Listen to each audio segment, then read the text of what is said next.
역대하 5장.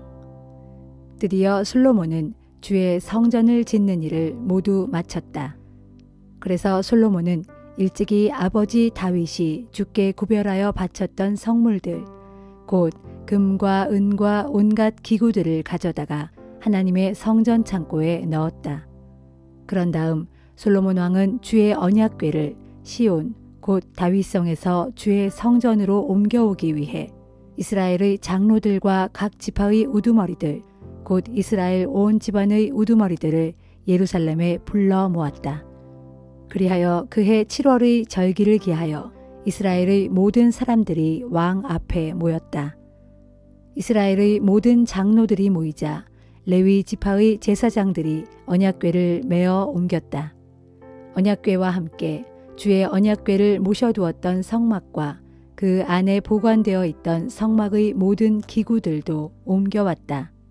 제사장들과 레위 사람들이 그것들을 막대에 꿰인 채 어깨에 메고 옮겼다.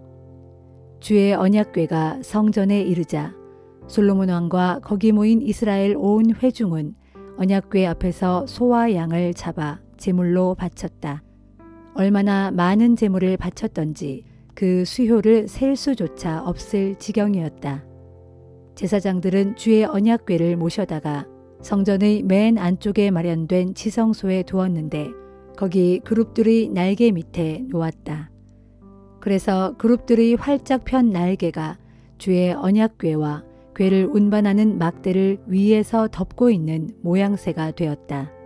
이 막대는 길이가 길었기 때문에 궤에서 밖으로 뻗어나와 그 끝이 지성소의 입구에서도 보였지만 성소 밖에서는 보이지 않았다. 이리하여 주의 궤는 오늘날까지도 그곳 지성소에 그대로 놓여 있다. 언약궤 안에는 모세가 호렙산에서 넣어두었던 2개의 돌판 외에는 아무것도 없었다. 그 2개의 돌판에는 이스라엘 백성들이 이집트에서 나올 때 주께서 그들과 맺으셨던 언약의 율법이 기록되어 있었다. 제사장들이 성소에서 밖으로 나왔다. 모든 제사장들은 직무의 순번 및 당직과 비번에 상관없이 다 몸을 정결히 한 채 성소를 섬길 준비를 하고 있었다. 성전의 찬양대원들도 빠짐없이 참석했다. 레위 지파의 아삽과 헤만과 여두둔을 비롯하여 그들의 아들들과 친척들은 모두 고운 모시로 만든 흰옷을 입고 심벌주와 비파와 수금을 들고 제단의 동쪽에 늘어서 있었고 그들 곁에는 제사장 120명이 나팔을 들고 서 있었다. 이때 나팔 부는 사람들과 노래하는 사람들이 일제히 소리를 내어 주께 찬양과 감사를 드렸다. 나팔과 심벌주와 다른 악기들의 연주에 맞춰 그들은 입을 모아 주를 찬양했다. 주님은 선하시고 그분의 인자하심은 영원하도다.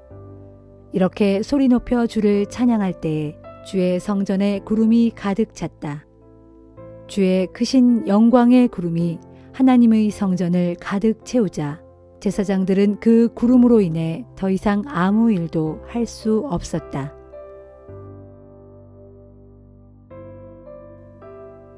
역대하 6장 1절에서 11절. 그런 가운데 솔로몬이 주께 아뢰었다. 주여, 주께서는 캄캄한 구름 속에 계시겠다고 말씀하셨습니다. 이제 제가 주를 위해 이렇게 웅장한 성전을 지었습니다. 그러므로 이 집은 주께서 영원토록 계실 곳입니다. 그런 다음 솔로몬 왕은 온 이스라엘 백성들을 향해 돌아서서 그들을 축복했다. 이스라엘의 하나님 주를 찬양합시다. 주께서는 나의 아버지 다윗에게 약속하셨던 일을 이제 그대로 이루어 주셨습니다. 그때 주께서 말씀하시기를 내가 내 백성 이스라엘을 이집트에서 해방시켜 이 땅으로 데려온 이래로 오랜 세월이 흘렀으나 나는 나의 성전을 세우고자 이스라엘의 어느 지파 중 어떤 성읍도 택한 적이 없다. 또 나는 내 백성 이스라엘을 다스릴 통치자도 내세운 일이 없다. 그러나 이제는 내가 이스라엘 성읍들 가운데 예루살렘을 선택하여 내 이름을 둘 곳으로 정하였고 또 내 백성 이스라엘을 다스릴 통치자로 다윗을 택하였다 하였습니다. 그래서 나의 아버지 다윗은 주 이스라엘의 하나님의 이름을 모실 성전을 지을 마음을 품었습니다. 하지만 주께서 나의 아버지 다윗에게 말씀하시기를 네가 나를 위해 내 이름을 둘 집을 지으려는 마음을 품으니 매우 갸륵한 일이다. 그러나 그 집을 지을 사람은 네가 아니다. 바로 너의 몸에서 태어날 네 아들이 나를 위해 내 이름을 둘 집을 지을 것이다 하였습니다. 이제 주께서는 이 약속을 지키셨습니다. 그리하여 오늘날 내가 아버지 다윗을 이어 이스라엘의 왕이 되었고 이제 이스라엘의 하나님이신 주의 이름을 위하여 성전을 지었습니다. 그리고 나는 마침내 주의 언약궤를 성전에 옮겨다 놓았습니다. 그 언약궤 안에는 주께서 이스라엘 백성들과 맺으신 계약의 돌판 2개가 들어 있습니다.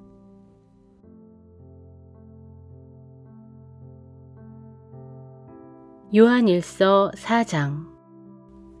사랑하는 형제들이여, 어느 영이든지 무턱대고 다 믿지 말고 그 영이 정말 하나님께로부터 나온 영인지 시험해서 분별해야 합니다. 왜냐하면 거짓 영을 소유한 거짓 예언자들이 세상에 많이 나타났기 때문입니다. 어떤 영이 정말 하나님의 영인지를 여러분이 분별할 수 있는 방법은 이것입니다.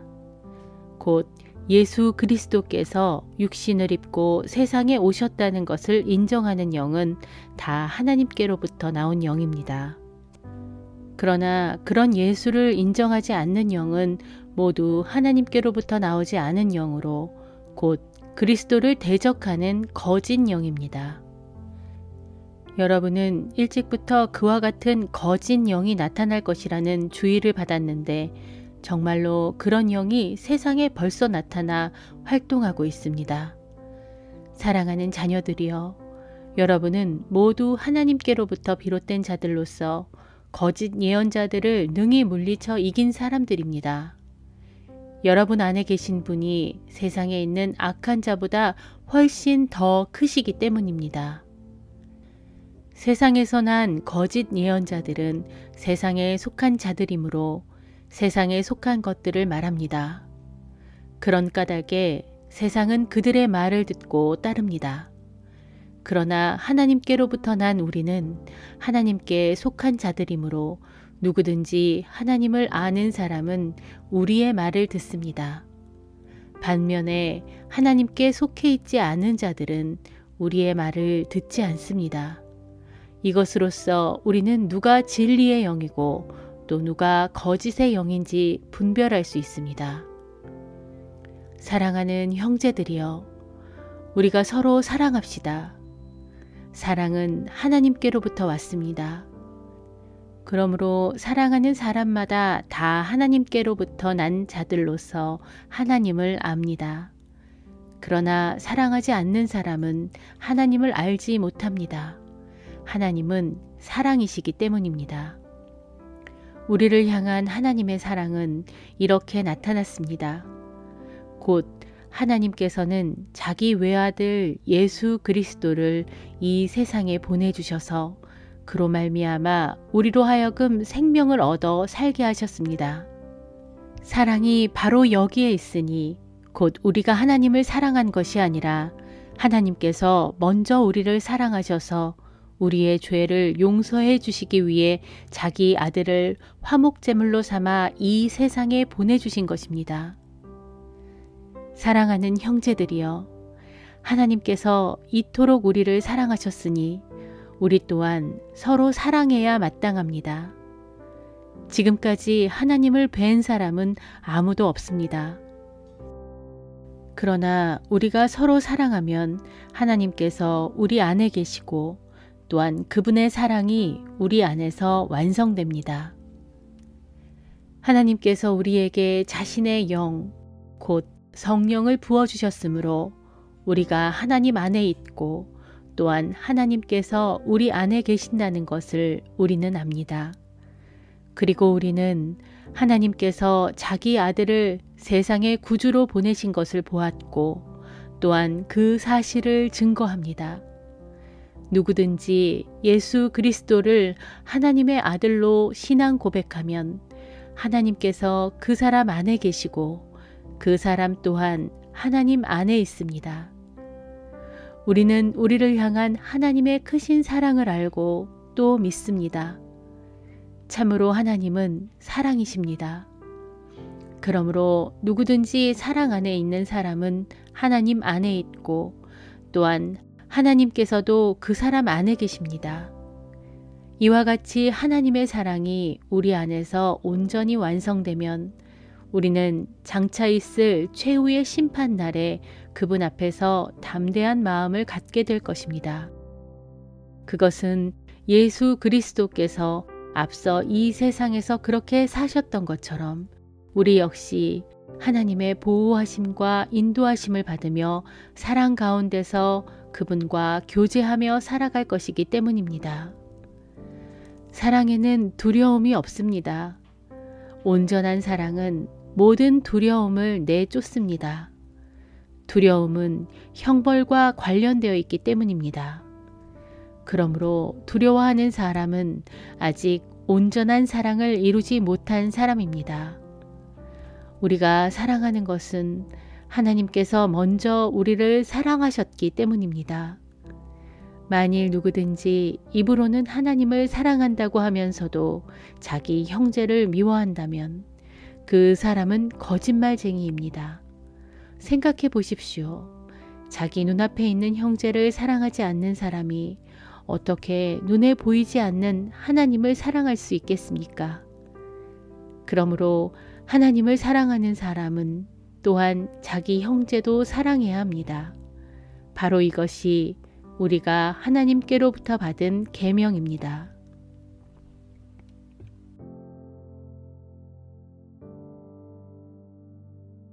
나훔 3장. 피로 얼룩진 성읍이여, 내게 재앙이 임할 것이다. 내 안에는 거짓과 약탈이 가득하고 사람을 죽여 그들의 재산을 강제로 빼앗는 일이 끊이지 않는다. 그러므로 보라, 니느웨를 멸하려고 침략군이 몰려온다. 휙휙 말을 모는 채찍 소리, 덜커덩덜커덩 전차 바퀴들의 소리, 따그락따그락 힘차게 뛰는 많은 말발굽 소리, 쌩쌩 이리저리 요란스럽게 달리는 전차들, 돌격하고 격돌하는 기병들, 불꽃같이 번쩍이는 칼들, 번갯불처럼 빛나는 창들, 수많은 사상자들, 높게 쌓인 큰 시체 더미들, 온 땅에 질비한 시체들, 그리고 그 시체들에 걸려 고꾸라지는 사람들. 이 모든 일이 일어난 까닭은 너 니느웨가 창녀가 되어 음탕한 짓을 일삼고 또 해교한 마술을 써서 사람들을 홀린 탓이다. 그렇다. 내가 음란한 행위로 문 나라들을 미혹하였고 해교한 마술로 문 민족들을 꾀었다. 그러므로 전능하신 만군의 주께서 말씀하신다. 보라, 내가 너를 치겠다. 내가 내 대적이 되어 내 치마를 내 얼굴까지 걷어올려 내 벌거벗은 알몸의 치욕을 문 나라들로 보게 하고 너의 부끄러운 곳을 문 민족들로 보게 하겠다. 내가 또 내 몸에 더러운 오물을 끼얹어 너를 아주 수치스럽게 만들 것이니 내가 모든 사람들의 구경거리가 될 것이다. 그때 너를 보는 자들마다 너를 피해 달아나면서 비아냥거리기를 쯧쯧 니느웨가 폭삭 망의 폐허가 되고 말았구나. 그러나 누가 니느웨를 위해 슬퍼하랴. 내가 어디서 니느웨를 위로해 줄 자를 찾을 수 있으랴 하는구나. 니느웨여, 내가 노아몬보다 나은 것이 무엇이냐. 나일 강가에 위치한 노아몬은 사면으로 강물에 둘러싸여 있었으므로 그 큰 물이 요새가 되어 주었고 그 큰 물이 성벽구실을 해주었다. 또한 근처에서 구스와 이집트가 강력한 힘이 되어 주었고 주변에서 붓과 루빔이 튼튼한 동맹국이 되어 주었다. 그런데도 노아몬은 함락되어 그 주민들은 몽땅 포로로 사로잡혀갔고 어린아이들은 길거리에 모퉁이와 모퉁이에서 내동댕이 쳐서 비참하게 죽고 말았다. 또 그 성읍의 귀족들은 제비 뽑혀서 종으로 나누어졌고 모든 지도자들은 쇠사슬에 묶여 끌려갔다. 그러므로 니느웨여, 이제는 너 또한 술 취한 자처럼 비틀대며 대적들 앞에서 숨을 곳을 찾아 허둥지둥 헤맬 것이다. 너의 모든 요새들은 무화과 나무에 처음 익은 열매 같아서 조금만 흔들어도 먹고 싶은 사람의 입속으로 쏙쏙 떨어지고 말 것이다. 내 가운데 있는 너의 군사들을 보아라. 그들은 모두 여자같이 나약하다. 내 땅의 모든 성문들은 대적들 앞에 활짝 열려 있고 성문의 빗장들은 죄다 불타버렸다. 그러므로 니느웨여, 이제 너는 대적들에게 애워싸일 것이니 그날에 대비하여 성 안에 물을 길어다 놓아라.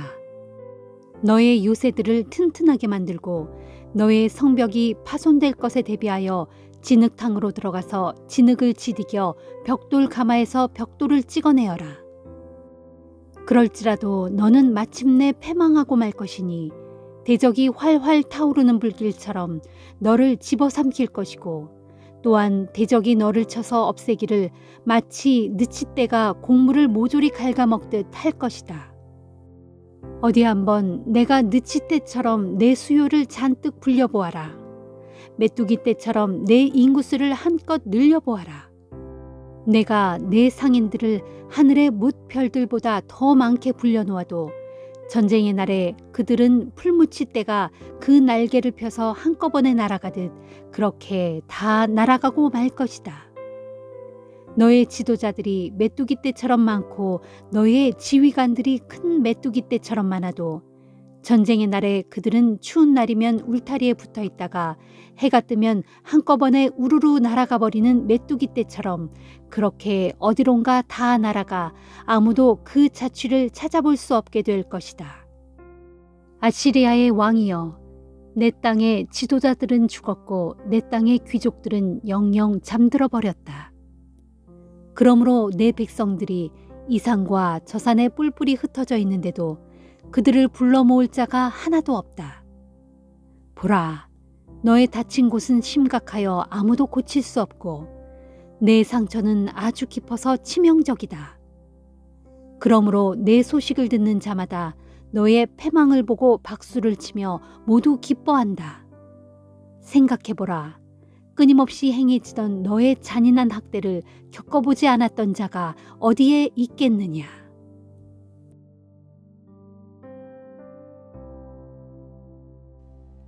누가복음 19장. 예수께서 여리고 성읍에 들어가 거리를 지나가실 때였다. 거기에는 삭개오라 불리는 사람이 있었다. 그는 세리장이었고 큰 부자였다. 삭개오는 예수를 보려고 애썼지만 키가 작은 데다가 사람들에게 떠밀려 예수를 볼 수가 없었다. 그래서 그는 일행을 앞질러 달려가 길가에 있는 뽕나무 위로 올라갔다. 일행이 그곳에 이르자 예수께서 위를 쳐다보시고 삭개오를 부르셨다. 삭개오여, 어서 내려오시오. 오늘은 내가 당신의 집에서 묵어야 하겠소. 그러자 삭개오는 얼른 내려와서 크게 기뻐하면서 예수를 자기 집으로 모셔드렸다. 이것을 보고서 사람들이 서로 수군거리며 아니 예수께서 죄인의 집에 묵으시려고 들어가시다니 하고 말했다. 삭개오는 일어서서 주님 앞에 이렇게 말했다. 주님, 제 재산의 절반을 가난한 사람들에게 나눠주겠습니다. 그리고 만일 제가 남을 속여서 빼앗은 것이 있다면 4배로 갚겠습니다.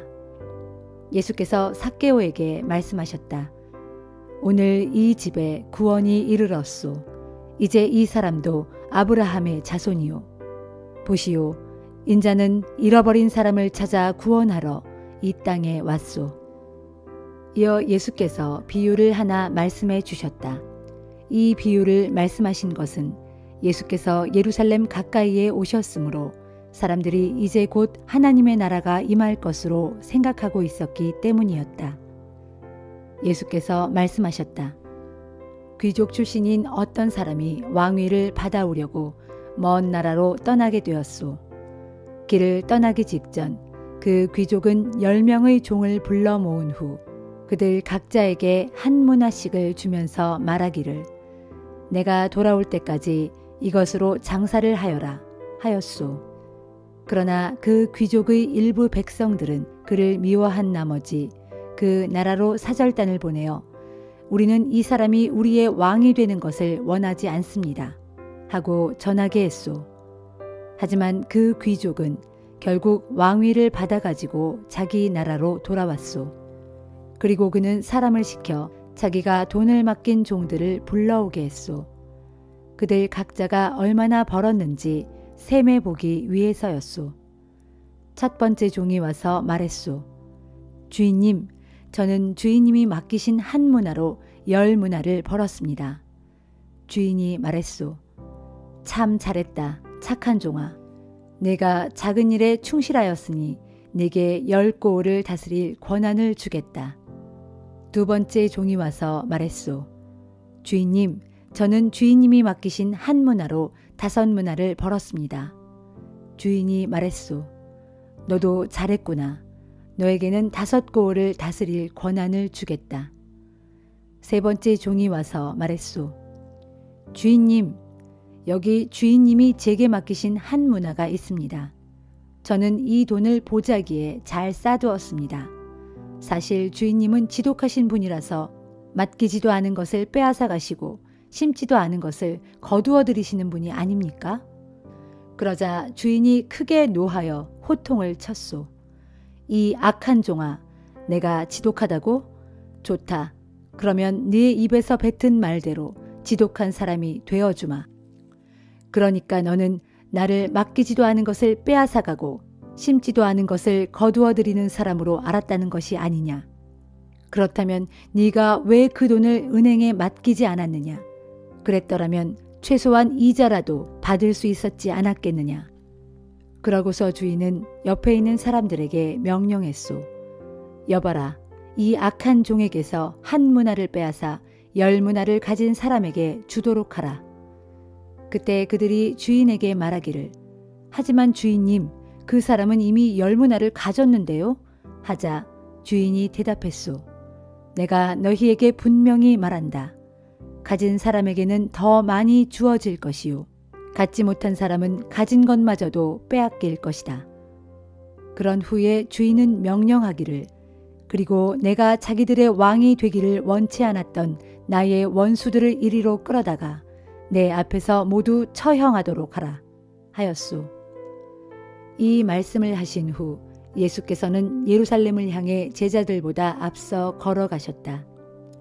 올리브산의 기슭에 있는 벳바게와 베다니에 이르자 예수께서 2 사람의 제자를 먼저 보내시며 그들에게 말씀하셨다. 눈앞에 보이는 저 마을로 들어가면 아직 아무도 탄 적이 없는 어린 나귀 한 마리가 길가에 매여 있을 테니 너희는 고삐를 풀어서 그 어린 나귀를 이리로 끌고 오너라. 혹시라도 누가 나귀 고삐를 왜 푸는 것이요? 하고 묻거든 주님께서 잠시 쓰시겠답니다. 하고 대답하여라. 제자들이 마을에 들어가서 보니 과연 예수께서 말씀하신 대로 어린 나귀가 한 마리 매여 있었다. 그래서 고삐를 풀고 있는데 주인이 와서 물었다. 왜 우리 나귀를 풀고 있는 거요? 제자들이 대답했다. 주님께서 잠시 쓰시겠답니다. 그러고서 제자들은 어린 나귀를 예수께로 끌고 와서 자기들의 겉옷을 나귀 등에 얹은 다음 예수를 그 위에 타시게 했다. 예수께서 나귀를 타고 길을 가시자 사람들이 서로 자기들의 겉옷을 길 위에 폈다. 예수께서 올리브산의 내리막길에 이르렀을 때 지금껏 예수께서 행하신 여러 기적들을 목격해온 수많은 제자들이 크게 기뻐하며 큰 소리로 하나님을 찬양했다. 복되도다. 주님의 이름으로 오시는 왕이시여.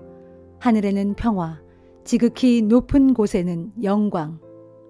그런데 이런 광경을 보고 무리 가운데 섞여 있던 몇몇 바리새파 사람들이 투덜대며 예수께 말했다. 선생님, 당신의 제자들을 꾸짖어 잠잠케 하십시오. 그러나 예수께서 그들에게 말씀하셨다. 만일 저들이 잠잠하면 길가의 돌들이 소리칠 것이요. 행렬이 예루살렘 가까이에 이르렀을 때 예수께서 예루살렘 도성을 바라보며 우셨다. 그리고 예루살렘을 향해 이렇게 말씀하셨다. 오늘 너도 내게 평화를 가져다 주는 일이 무엇인지 알았더라면 얼마나 좋았을까. 하지만 지금 내 눈에는 그 일이 감추어져 있어 보지 못하는구나. 장차 심판의 날이 내게 닥칠 터인데 그때에 네 원수들이 진을 치고 너를 사방에서 조여들면서 너와 네 자녀들을 멸망시킬 것이다. 그때 네 원수들은 너를 철저히 파괴하여 돌 하나도 다른 돌 위에 얹혀 있지 못하게 할 것이다. 그것은 하나님께서 너를 찾아오신 때를 네가 알아차리지 못했기 때문이다. 예루살렘에 입성하신 예수께서는 성전에 들어가셨다. 그리고 거기에서 장사하는 사람들을 쫓아내시며 그들에게 말씀하셨다. 성경에 기록하기를 내 집은 기도하는 집이다 하였건만 지금 당신들은 내 집을 강도의 소굴로 만들어버렸소. 그런 후 예수께서는 날마다 성전에서 가르치셨다. 대제사장들과 율법 교사들과 백성의 지도자들은 머리를 맞대고 예수를 죽일 궁리를 하고 있었다. 하지만 사람들이 모두 예수의 말씀을 열심히 듣고 있었으므로 어찌해야 좋을지 방도를 찾지 못하고 있었다.